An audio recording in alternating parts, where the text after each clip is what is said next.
A gente repercute, Vini? Vamos para a bancada repercutir um pouquinho isso? Paulinho, começa você essa história toda envolvendo o senador Magno Malta. É simples, Paulo.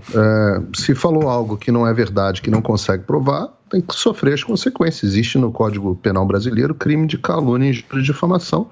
Se de fato, existe também a tese da exceção da verdade, né? Se a agressão ocorreu e ele tem como provar, exceção da verdade, falou algo que de fato aconteceu, que existiu.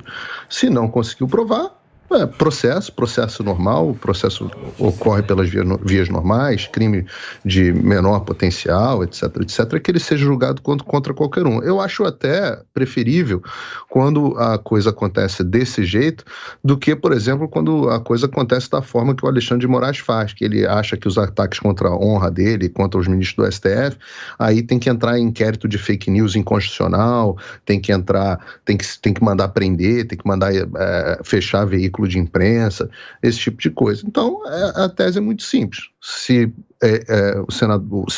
o Magno Malta conseguir comprovar a sua tese, é inocente. Se não conseguir comprovar a sua tese, que seja condenado pelo crime que cometeu. Muito bem. Guga Noblar. Olha, não dá pra gente normalizar uma calúnia abjeta como essa. O que o Magno Malta fez foi espalhar uma mentira. Uma mentira que já foi desvendada. Essa mentira parte de uma acusação feita por uma mulher que, segundo o Ministério Público Federal, ela fez uma acusação sem contexto, uma acusação sem base nenhuma. Se você olhar a peça que é de acusação dela, ela diz que é mais bonita que o ministro, que é mais inteligente que ele, que ela sim deveria fazer o papel que ele faz. Ela parece até uma pessoa desequilibrada, foi essa a impressão, inclusive para o Luiz Barroso, que falou que ela deveria ser desequilibrada, não quis nem processá-la, mas o caso foi enterrado. É uma mulher que ele nunca viu na vida e que quis acusá-lo de violência contra a mulher, sem que eles nunca tivessem se visto, nunca tivessem sequer se falado. Então é óbvio que é uma mentira deslavada que merece ser repugnada e não espalhada. E aí o Magno Malta faz isso e os bolsonaristas, óbvio, recortam esse trecho, e como eles estão nessa campanha para querer tirar a credibilidade do STF, eles querem, claro, minar a credibilidade dos seus ministros, né, dos ministros do STF. E passaram a espalhar, portanto, essa fake news absurda, que é, assim, um crime é um crime de calúnia, né, que ele está se imputando um crime ao ministro que ele não cometeu.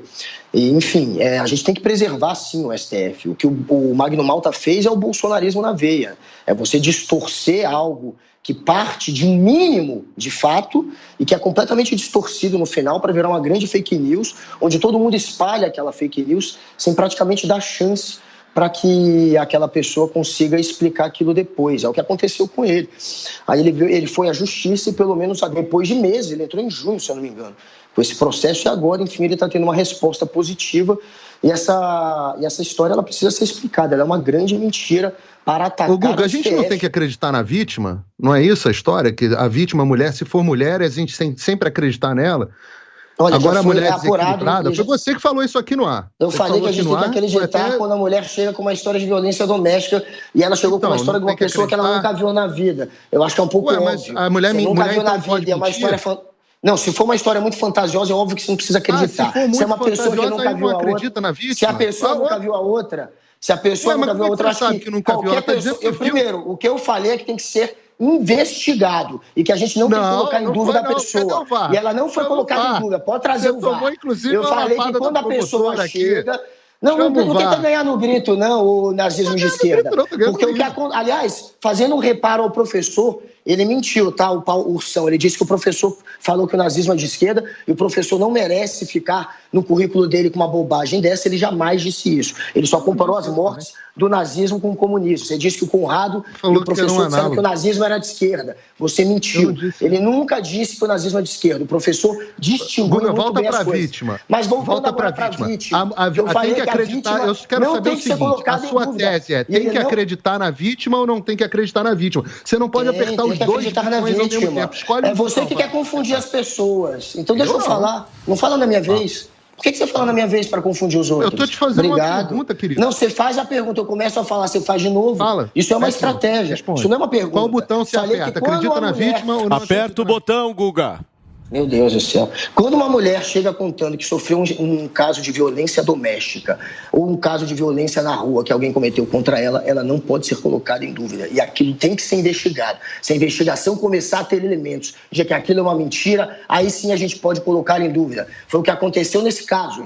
A mulher fez uma denúncia, a denúncia foi colocada em dúvida, até porque a partir do momento que foi investigado, você concluiu que ela sequer viu. Você acabou de dizer que não pode. O ministro. Você acabou de dizer que não pode colocar em dúvida. Você está surdo. Eu falei que a gente não pode colocar em dúvida na hora que é feita a denúncia. E quando ela fez a denúncia, ela não foi colocada em dúvida. Ela foi colocada em dúvida a partir de uma investigação. Não. Teve investigação. Muito bem. O Ministério Público foi acionado. Você não está lendo? Teve um Ministério Público entrou na história e investigou. E aí o Ministério Público... Mas se investiga, todo mundo investiga, querido. Então, meu querido, ser dito. Foi com base na conclusão do Ministério Público de que não tem contexto e base e que ele sequer se conhece, que foi arquivado a denúncia. Hoje é sexta, dia do Guga passar vergonha ao vivo. Muito bem. É o dia de... Queridos, a gente vai... Muito bem, vamos voltar na nossa discussão aqui a respeito do senador Magno Malta. Cubaninha, é a sua vez. Pois é, querido, um pouquinho de respeito aqui, você é chata, vou dar uma de Figueiredo aqui. E Figueiredo, poxa, quando o Guga, já você falou, o Guga já estava falando, podia ter deixado ele terminar para depois eu falar, aí depois começa a briga de vocês, sabe? Porque depois sai do assunto. E aí, quando eu volto, não faz sentido. Então, eu queria só um pouquinho de respeito aí por parte dos colegas de bancada para eu poder também exercer o meu trabalho aqui, que é para isso que eu sou contratada. É chato falar isso, mas as pessoas... Tomara que entenda aí o meu lado também, entendeu? E parece que meu microfone estava fechado, mais sério ainda, porque eu tentei entrar na briga e parece que meu microfone estava fechado. Então, fazer essa reclamação aqui, eu sou seu maior fã, se fizer off, ninguém dá a mínima. Sem brigas, meu amor, por favor, faz a sua análise. Bom, em relação ao Magno Malta, tem 3 questões aí que são ilegais, são inconstitucionais. A primeira é que o Magno Malta não é mais senador, então ele não tem foro privilegiado, ele não deveria estar sendo julgado, nem investigado pelo Supremo Tribunal Federal. Ele deveria estar sendo investigado, julgado na primeira instância, como um cidadão comum. A terceira coisa é que o Barroso não podia nem votar nesse caso, porque ele é a vítima. Então, vítima não pode votar no caso, né, que ele está sendo vítima. Então, o que a gente vê aqui é uma coisa seríssima, e mais uma vez, ativismo judicial, né, que eles estão seguindo aí os precedentes que eles mesmos criaram, no caso do Alan dos Santos, no caso dos empresários que estão sendo investigados pelo Supremo Tribunal Federal, sofreram busca e apreensão por parte do Supremo Tribunal Federal, sendo que eles não têm nem foro privilegiado. Então, completamente ilegal, completamente errado esse processo legal aí que está sendo feito. Agora, esse é o problema. Uma vez eles fazendo inconstitucionalidades, abre precedentes para eles fazerem outra e outra e outra mais. Por isso é que no caso dos empresários, eles se sentiram à vontade para fazer isso. Por isso que agora, no caso do Magno Malta, eles também não estão seguindo a Constituição Federal, porque eles criaram um precedente aí e vão continuar usando esse precedente. E a Constituição Federal, que continua sendo rasgada, que continua sendo jogada no lixo, porque, mais uma vez, a gente vê que a lei nesse país não está servindo para nada. Eles fazem realmente o que sai da cabeça deles.